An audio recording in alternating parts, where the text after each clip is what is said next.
Welcome to Tales of the Times, a senior citizens podcast brought to you by the Clay County Senior Citizens Center in Manchester, Kentucky.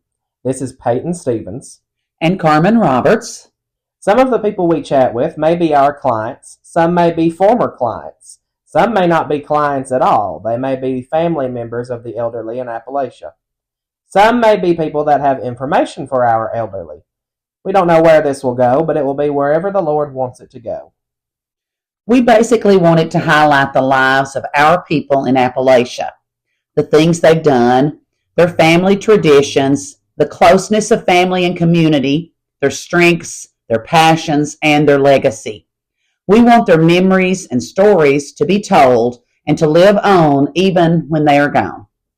So without further ado, here is our special guest of this episode. We hope that you enjoy. Today's guest is one of our senior clients. We have left their identity a mystery for now. Leave your guesses in the comments and wait until next time for the reveal. All right, with us today is a hard-working 86-year-old spry little lady, a wife, and even though she's not bore any children herself, she has helped raise many. Can you tell us where you were born? I was born on Hogskin, and there I lived till I moved out here. What year was that? That I was born? 1938. All right, tell us about what was life like here in Clay County when you were just growing up. Well, I didn't get out much when I was a kid. I just mostly went to school and back home. And of course, we had kids to play with at home, and we always had something to do. Well, tell us about your family, your mother, your father. What did they do for a living? Oh, I had a great mom and dad, and we didn't have much in luxury, but we had lots of love, and they just joined in and with us after I got bigger and my sister was home, and we'd have our friends there, and Daddy played the banjo, and him and Mom would sing, and we always had a great time. Plus, my oldest brother, before he left home, he played the guitar, and we had a friend that lived close by that played guitar too, and we was always had music. And so everybody wanted to be at your house. Yeah, we always had plenty. What did your dad do? He worked in the coal mines till he got mashed up. He got hurt in the mines, and rock fell on him, hit him on the head, and they had to put a plate in. And then he had a stroke, and he was paralyzed on his right side, and he had to learn walk, talk all over again. What about your grandparents? Do you remember them? Yeah, my grandfather used to be a jailer up there at Manchester, and they took in boarders, and I don't remember too much about that. But then, for my grandmother died, she got something that crippled her, and she was crippled 7 years before she died. But I was always around them. They used to live on Hogskin too for a while, but mostly in Manchester because Grandpa didn't like it out. What about brothers and sisters? Oh, well, I had 4 brothers and 4 sisters, but one of my sisters, she died when she was 3 months old, and the rest of them they lived to be grown, and we was a close knit family, and even after they all married and left home, they would always come back and gather up all year, and every Christmas that they would always come home. And like I said, our family was real close. Neighbors? Did you have close neighbors? Yeah, we did. Our neighbors was about like us. They lived about like we did, and farming, and I don't. Some of them worked in the mines, but some of them just farmed. Mm-hmm. Well, I know that you've got a lot of memories of growing up. What would you say is your favorite of your childhood memories? I guess it's growing up, and having mom and dad, and knowing our family was together, and as kids we didn't know nothing what was going on outside the world. That was our world. Mm-hmm. Well, that's a good transition into our next question. What did you have to make at home that we now go out to the store to get, like milk and butter? And like, did you have hogs and chickens and things like that? Well, we always had hogs to kill, and we had chickens, and we had gardens, and we growed our food, so we really didn't have to have much from the store, like just maybe sugar, coffee, and Did you have a milk cow? oh yes, yeah, And you made butter? we made buttermilk, and I don't know, mom done it all. Yeah. You canned. I guess you canned a Oh lot. yeah, we did. Yeah, from early spring when everything started coming in till it was all gone. Well, did you make your own clothes? Some of them, mom did, I didn't, but mostly we had hand-me-downs. Well, how did you learn how to sew? Through mom. You're a very good sewer. You can do just about anything. So she taught you everything. Yeah, she left a quilt. I learned that from her, and she crocheted. I learned that from her, and she taught me how to cook.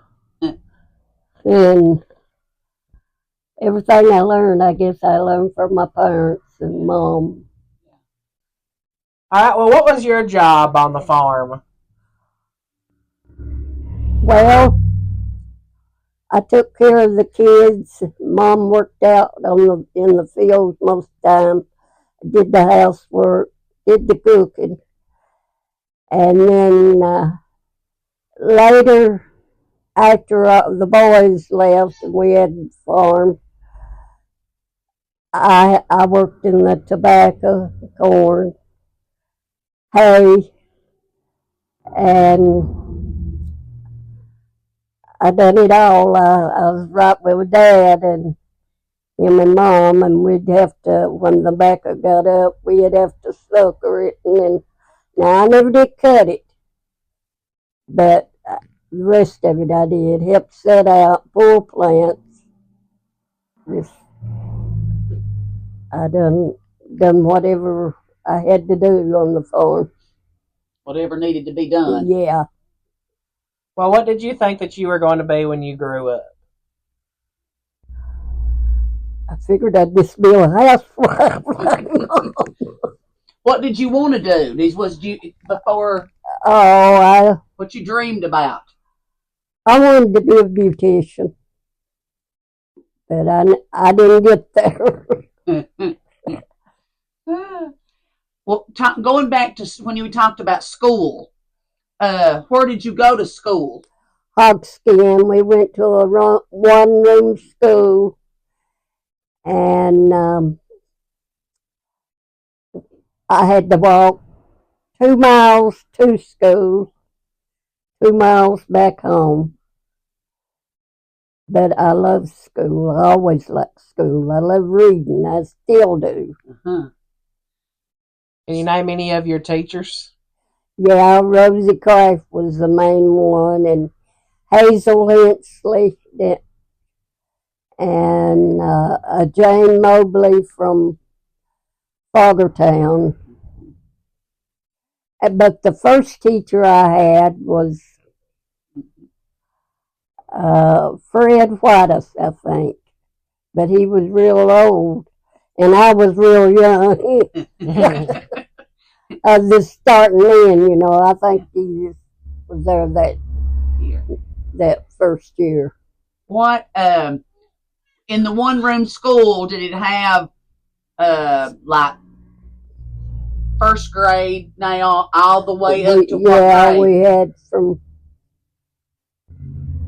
first grade up to the 8th grade, and then they go to high school. And everybody was in the same room. There for a long time. They finally built another room onto it, and they separated from, I think, maybe from the 6th grade to the 8th, mm-hmm. and then another teacher, had the others. Mm-hmm. Well, what about some of your school friends? Did you have any friends at school? Oh, girls that lived right down below me, and as Sandlings, as Joyce and Aline and Lois below me, and then there was some girls lived above me. They was probably a half mile or something from where I lived, and they were Lewis's. But every Sunday we was always together, going to church. When you talked about walking to school, what about traveling to other places, like to the store? How did you all get there? By wagon. Where we live, we could go across what they call the dark holler, mm-hmm. and Campbell's store down here. Mm-hmm. We used to come across there, and that's where Mom and Dad done their trading, uh-huh. and they would get their groceries a year at a time on the credit, uh-huh. and then when they sold their tobacco, they would go and pay up. Mm-hmm. And anywhere we went, like to my grandparents, his mother and dad, well, not his dad, his mother lived in Jackson County, uh-huh. and we would go in the wagon. Mm. That's the only way we had it going. Right. What about to Manchester, to town? Did you go there a lot? No. Very seldom. So that was a big deal if you got to go to Manchester. Even though now you go to through Manchester every day. But back then, if you had to walk or ride the wagon, it was a long way. Yeah, it was a big ordeal, wasn't it? Yeah. Well, what did you do about church? What was something that your family did every Sunday? Oh, I went to church every weekend. Maybe not church. I think we 2 weeks out of the month, 2 weekends out of the month, we had church. But other weeks we have Sunday school.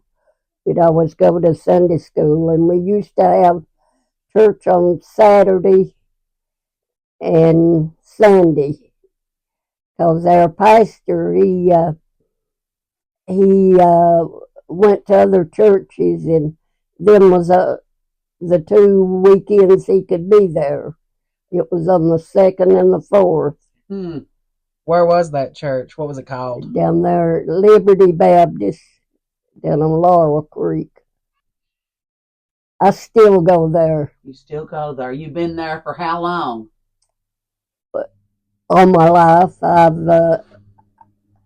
got saved when I was 12 years old. Well, tell us about some of the revivals that you've had over. Oh, when we had revivals down there, a house would be full, and we didn't have no air conditioning, anything. The windows would be up, people outside and looking in the windows, and we just had a great time. We had a great preacher too. Did you? Yeah. What were some of the jobs that you had in your life after you left the farm? Well, I started out babysitting, and then I went to Ohio and worked in a laundry up there for a while, and then come back home. And I've worked in restaurants, factory jobs. That's about all I've done. Okay. What about your husband? Tell us a little bit about him and how you all met. Well, we met uptown. They up on the courthouse hill. There was a little restaurant up there. Used to be the Busy Bee. Mm-hmm.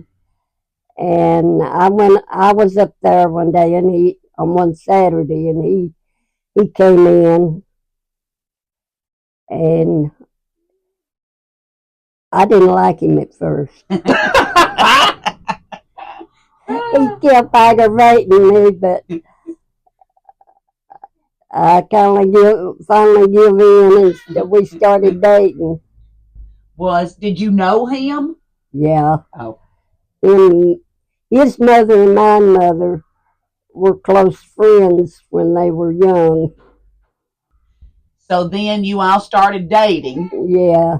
And we went together about 2 years before we married. What year did you get married?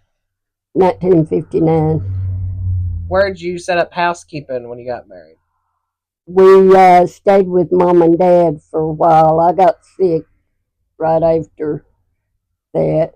I had to have lung surgery, and we stayed with them till after I had that. And then when we moved out, we moved in a house on Hogskin, and we lived there about 2 or 3 years. I don't remember exactly how long. And Mom and Dad moved out here, and then when we moved from there, we went to Florida and lived out there for a while. I didn't like it out there, and we come home, and I wouldn't go back. What did your husband do for a living? He worked for the shepherds up here. He didn't do too much.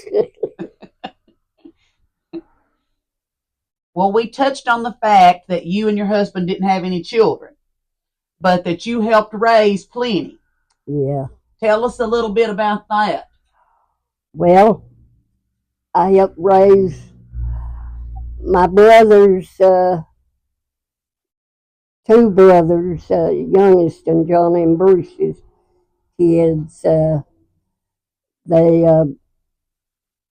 always was here, and then of course Bruce, got killed in a car wreck, and the kids, the oldest one anyway, Doug, he stayed here, and that's a long story. I don't want to go into that.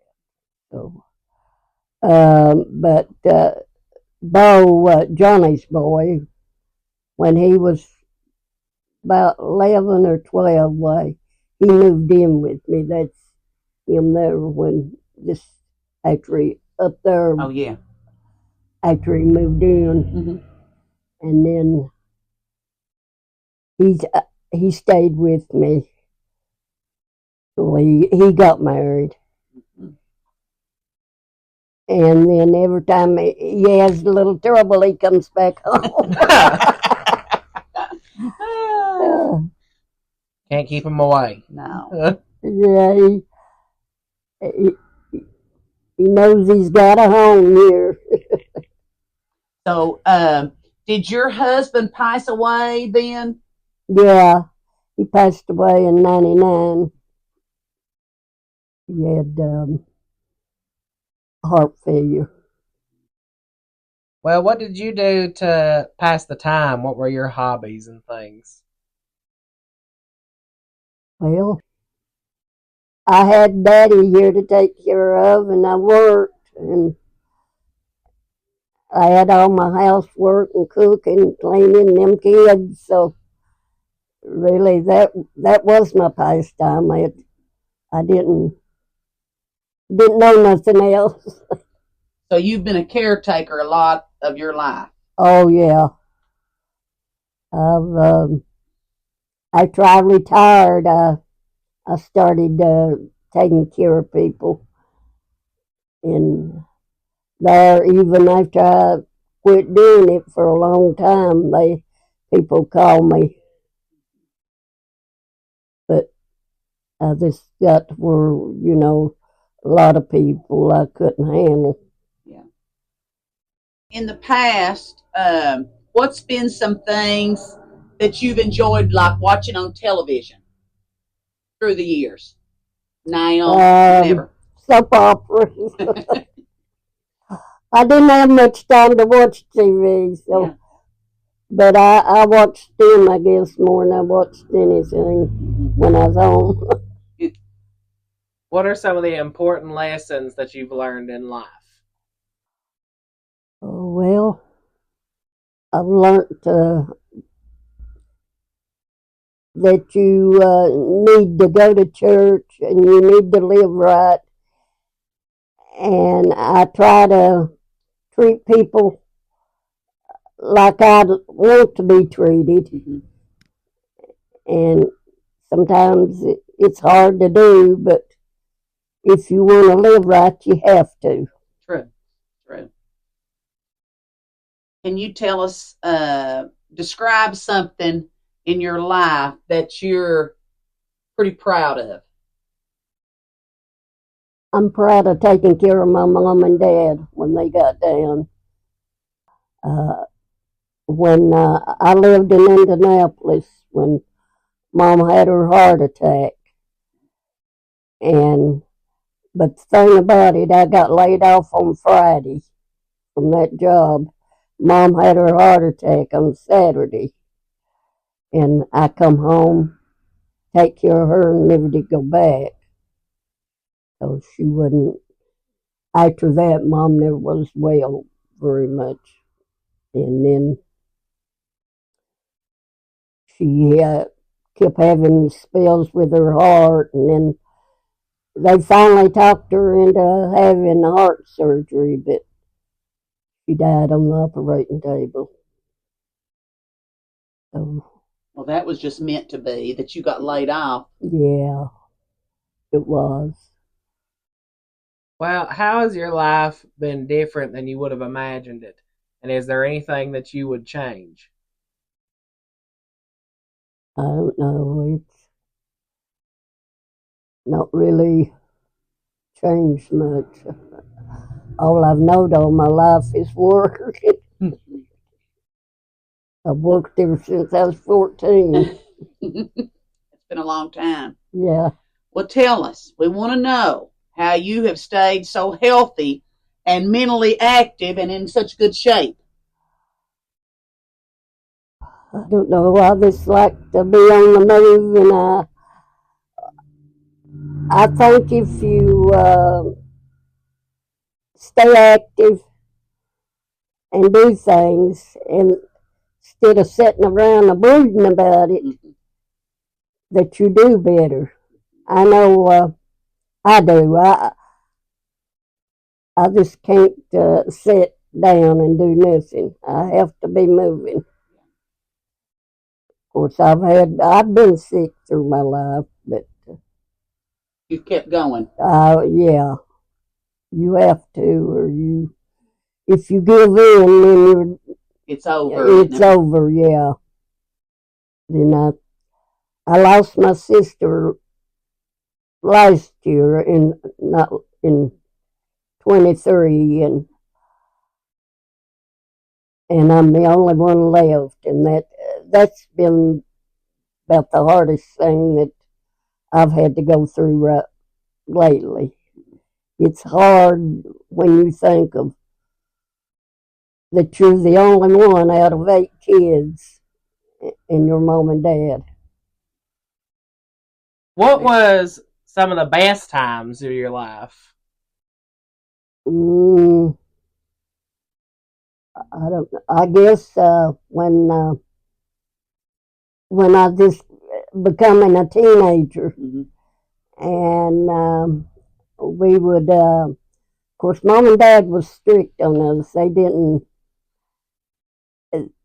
We wasn't allowed to go out much, but we'd have our friends there at the house, and mom would make candy, and then daddy would play the banjo, and we just all had a good time. So I think it probably was my best time.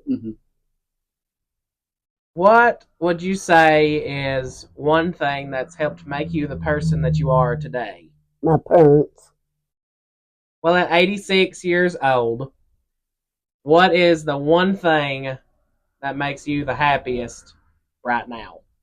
Going to church, serving my God. Very good.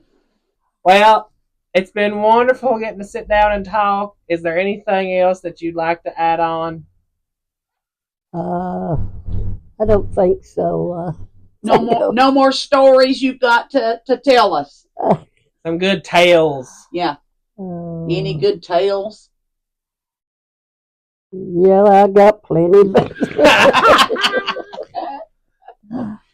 I could tell you one about my husband down there. He used to make elderberry wine. He did? Yeah. Well, explain to us what elderberry wine is. Some people don't know. Right.